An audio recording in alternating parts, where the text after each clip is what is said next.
Deepanshu good morning. Anil ji good morning. देखिए मेरे ख्याल से जो स्टॉक मैं आज बताना चाहता हूँ काफी डीप वैल्यू स्टॉक है। कंपनी का नाम है दीप इंडस्ट्रीज।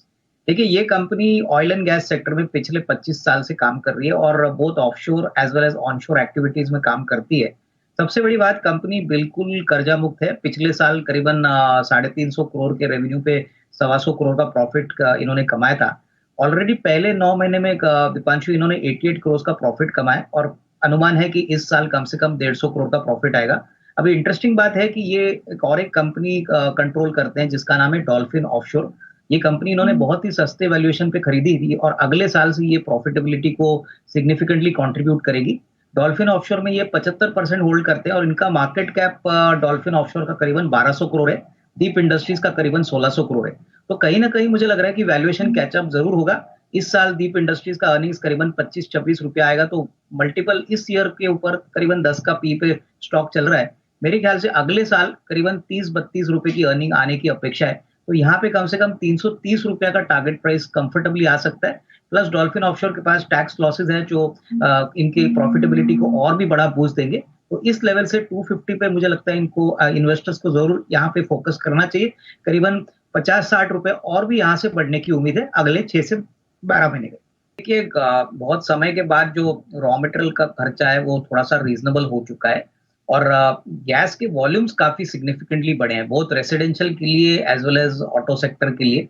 और मुझे लग रहा है गवर्नमेंट भी गैस को एक क्लीन एनर्जी का दर्जा देना चाहती है। तो यहाँ पे काफी बड़े investments existing as well as नए प्लेयर्स कर रहे हैं।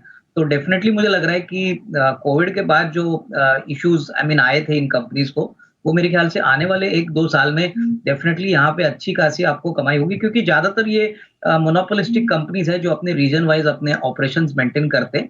तो हमारा टॉप पिक यहाँ पे इंद्रप्रस्थ गैस और महानगर गैस होगा। महानगर गैस हमारा टॉप पिक है। हमने पहले भी इस स्टॉक को काफी पहले भी रेकमेंड किया है। हमको लग रहा है कि जिस प्रकार का इनका बिजनेस मॉडल है बैलेंस शीट स्ट्रेंथ है कहीं ना कहीं मुझे लग रहा है कि यहाँ से भी अच्छी रेटिंग पॉसिबल है। बट नजरिया कम से कम 6 to 12 मंथ रखना चाहिए। देखिए मुझे लग रहा है कि जो रन रेट अभी रियल एस्टेट में दिख रहा है बहुत ही स्ट्रॉन्ग सिग्नल्स ऑन ग्राउंड मिल रहे हैं। इन्वेंट्रीज बहुत ही अच्छी तरह से बिक रही है और मेरे ख्याल से जैसे इन्फ्लेशन कूल ऑफ होगा डेफिनेटली इंटरेस्ट रेट्स और घटने की पॉसिबिलिटी रहेगी। तो ये अगर होता है तो डेफिनेटली रियल एस्टेट सेक्टर के लिए एक बड़ा बूस्ट मिलेगा क्योंकि इंटरेस्ट रेट कटती है तो डेफिनेटली इनको जो फाइनेंसिंग कॉस्ट है इनकी कम हो जाएगी। प्लस ओवरऑल जो माहौल है इंफ्रास्ट्रक्चर पे हाउसिंग पे मुझे लगता है कि रियल एस्टेट आने वाले साल 1.5 साल के लिए अभी भी काफी इंपॉर्टेंट तरीके से चलेगा। ऑफकोर्स ज्योग्राफिकली आपको western India northern India central India ऐसे मार्केट्स के पॉकेट्स को एक्सप्लोर करना चाहिए। और मैक्रोटेक की बात करें तो मुझे लग रहा है ये काफी वेल पोजिशन्ड है। इनफैक्ट ये क्यूआईपी करने के बाद और भी इनका कैपिटल स्ट्रक्चर स्ट्रेंथन हो जाएगा। तो कहीं ना कहीं कोई कोई भी मेरे ख्याल से ये एक्शन कितने टाइम तक चलता है और कितने टाइम तक ये फ्रेश डिसबर्सल नहीं कर सकती वो मेरे ख्याल से काफी इंपॉर्टेंट रहेगा। क्योंकि देखिए मार्केट जानता है कि गोल्ड फाइनेंस में आईएफएल फाइनेंस बहुत ही एग्रेसिवली बिजनेस बढ़ा रहा था। कहीं ना कहीं कुछ ऑपरेशनल इश्यूज या रेगुलेटरी इश्यूज से इनका थोड़ा सा प्रॉब्लम हो गया और आरबीआई ने उनको तुरंत कहा है कि ये बिजनेस अभी फ्रेश डिसबर्सल्स आप बंद करो। तो डेफिनेटली नेगेटिव सरप्राइज है। आज तो स्टॉक निचले लेवल पे ही खुलना चाहिए। बट अगर खरीदने का मौका आपको चाहिए तो मेरे ख्याल से थोड़ी सी और क्लैरिटी आने दीजिए। मुझे लगता है कि कहीं ना कहीं मार्केट अनुमान लगा रहा है कि हो सकता है कि 3 से 6 महीने के लिए अगर ये बैन लागू होता है तो इनके लिए काफी लॉस ऑफ बिजनेस होगा। तो it is better to wait and watch. अभी जल्दबाजी ना करें। दीपांशु मुझे लग रहा है कि देखिए मार्च क्वार्टर के नंबर्स भी जो आएंगे आईटी कंपनीज के लिए इसमें कोई बड़ा पॉजिटिव सरप्राइज आने की उम्मीद नहीं है। देखिए अभी एक अच्छी बात है कि यूएस इकोनॉमी अभी वापस ट्रैक पे आ गई है।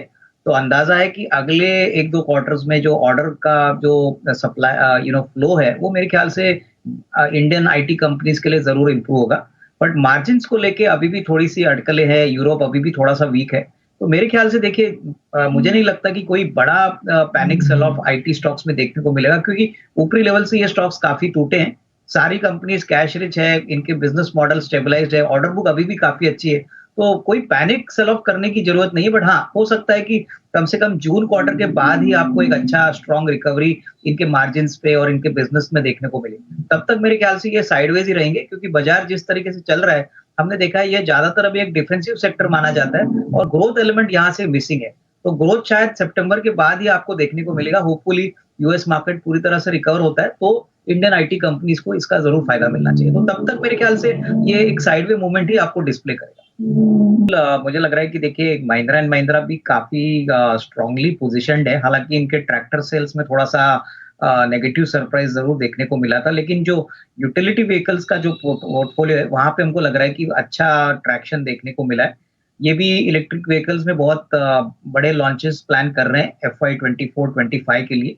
और मुझे लग रहा है कि जिस लेवल पे अभी ये स्टॉक है, होपफुली अगर आने वाले साल में भी इनके प्रोडक्ट सक्सेसफुल होते हैं, ऑलरेडी कम से कम साल सवा साल की ऑर्डर बुक पे ये बैठे हैं इनके एग्जिस्टिंग प्रोडक्ट रेंज को लेके, तो कहीं ना कहीं M&M भी एक वैल्यू पिक हो सकता है अगर आपका नजरिया अगले 12-15 महीने का है, क्योंकि ट्रैक्शन ऑटो सेक्टर में बहुत स्ट्रांग है और महिंद्रा एंड महिंद्रा को डेफिनेटली इस अप ट्रेंड का फायदा जरूर मिलेगा।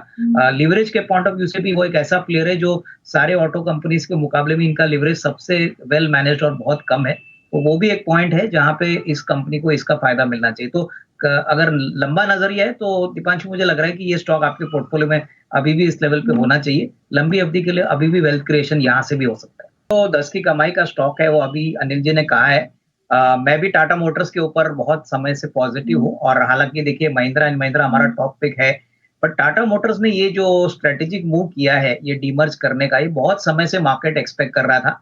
और मुझे लग रहा है कि टाटाज ने ये जो डीमर्जर किया है इसका काफी बड़ा स्ट्रेटेजिक मूव है। पहली बात तो देखिए शेयर होल्डर्स के लिए दोनों कंपनीज में सेपरेटली एक्सपोजर मिलेगा और मुझे लग रहा है कि जिस प्रकार का वैल्यूएशन पैसेंजर कार बिजनेस को मिलना चाहिए वो अभी तक स्टॉक कंसोलिडेटेड स्टॉक में मिल नहीं रहा था।